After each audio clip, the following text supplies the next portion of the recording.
මේකේ මේ පුජ්‍යලයාගේ ගුරුත්ව කේන්ද්‍රය තියෙන්නේ කොහෙද කියලා තමයි අහන්නේ. ඉතින් අපි ඕනම කෙනෙක් ඉන්නකොට හිටගෙන හරි නැවිලා හරි කොහොම හරි ඉන්නකොට මේ පොළවේ ගෑවෙන කොටස කෙලින් තමයි ගුරුත්ව කේන්ද්‍රය තියෙන්න උනේ.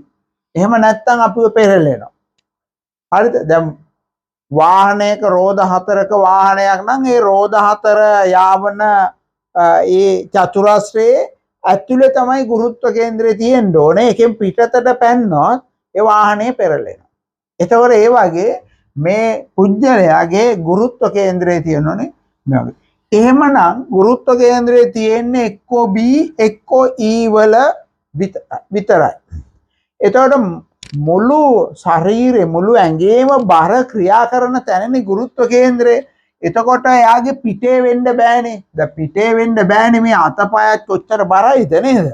ඒ නිසා පිටේ වෙන්න බෑ. ඒ නිසා ඊව අපිට අයින් කරන්න පුළුවන්.